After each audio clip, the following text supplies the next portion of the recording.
கழக அமைப்பு செயலாளர் இந்த மாவட்டத்தினுடைய பொறுப்பாளர் திரு வி ராம் அவர்களே, கழகத்தினுடைய பொறுப்பாளர்கள் வழக்கறிஞர் திரு பி ஜாகிர் ஹுசேன் அவர்களே, திருமதி எம் விமலா மகேந்திரன் அவர்களே, கலைமாமணி டி பி துரை அவர்களே, திரு எம் சுப்ராயன் அவர்களே, திருமதி ராணி பெருமாள் அவர்களே, திரு என் அரவிந்தன் அவர்களே, திரு ஏ அருணகிரி அவர்களே, திரு வி முனுசாமி அவர்களே, திரு நமண்டி பாலன் அவர்களே, திரு எல் ஜெகநாதன் அவர்களே, திரு கே மையப்பன் அவர்களே, திரு என் ரகு அவர்களே, திரு பி அருண் அவர்களே, திரு பூக்கடை ஜி கோபால் அவர்களே, திரு திருமூலன் அவர்களே, திரு வயலூர் வி ராமநாதன் அவர்களே, திரு எம் மகேந்திரன் அவர்களே, திரு அருகாவூர் எம் அரங்கநாதன் அவர்களே, திரு எல் சிவராஜ் அவர்களே, திரு சி துரை அவர்களே,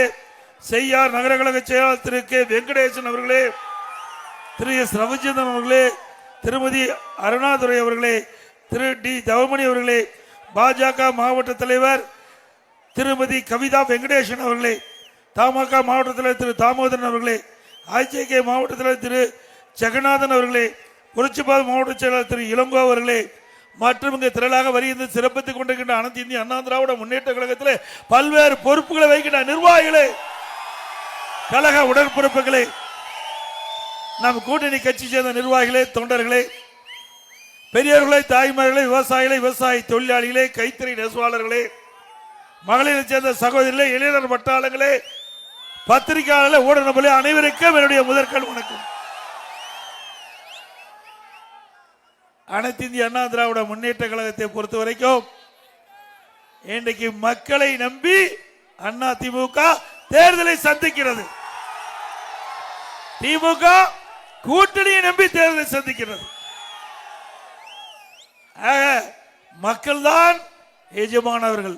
மக்கள் தான் அடுத்த சட்டமன்ற பொது தேர்தலில் யார் ஆட்சிக்கு வர வேண்டும் என்று நிர்ணயிக்கக்கூடியவர் இங்கே இருக்கின்ற மக்கள்.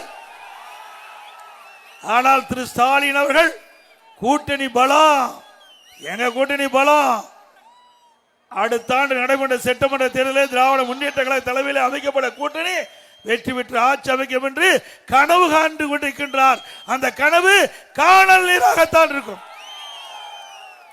இந்த செய்யார் நகராட்சியிலே குழுமியிருக்கின்ற மக்களை பார்க்கின்ற பொழுது அடுத்த ஆண்டு நடைபெறுகின்ற சட்டமன்ற தேர்தலில் இந்த தொகுதி வெற்றி பெற்று விட்டது என்பதற்கு இங்கு இருக்கின்ற மக்கள் சாட்சி. கிராமத்தில் குறிப்பிடுவாங்க, விளையும் பயிர் முளையிலே தெரியும் சொல்லி. ஒரு ஆட்சிக்கு வருவதற்கு மக்களுடைய எழுச்சியே சான்று. அந்த எழுச்சி இங்கே பார்க்கப்படுகிறது. ஆக அனைத்து இந்திய அண்ணா திராவிட முன்னேற்ற கழகத்தை பொறுத்த வரைக்கும் மக்களுக்காக பொன்மலை செம்மல் புரட்சி தலைவர் எம்ஜிஆர் தீய சக்தி திமுகவை வீழ்த்த வேண்டும் என்பதற்காக தொடங்கப்பட்ட கட்சி. திமுகவை பொறுத்த வரைக்கும் திரு கருணாநிதி குடும்பத்திற்காக அந்த கட்சி இன்றைக்கு தினம் இருக்கின்றது. மக்களுக்கு இருக்கின்ற கட்சி மக்களுக்காக சேவை செய்கின்றது. குடும்பத்துக்காக இருக்கின்ற கட்சி குடும்பத்துக்கு மட்டும்தான் பார்க்குது. இதுதான் அண்ணா திமுகவுக்கு திமுக உள்ள வித்தியாசம். இன்னைக்கு பொன்மலை செம்மல் புரட்சி தலைவர் எம்ஜிஆர், இதே புரட்சி தலைவி அம்மா, இருவரும் தலைவர்கள் மறைந்தாலும் இன்னும் அனைத்து இந்திய அண்ணா திராவிட முன்னேற்ற கழகம் மக்கள் செல்வாக்குள்ள உள்ள இயக்கமாக இருப்பதற்கு காரணம் மக்களோடு மக்களாக அண்ணா திமுக கலந்திருக்கின்றது. அதனால அண்ணா திமுகவை எவராலும் வீழ்த்த முடியாது. எவ்வளவு பொன்மலை செம்மல் புரட்சி தலைவர் எம்ஜிஆர் மறைந்த போதும் திரு கருணாநிதி அவர்கள் அண்ணா திமுக வீழ்த்துவதற்கு எவ்வளவோ முயற்சி செய்தார். ஆனால் இதே புரட்சி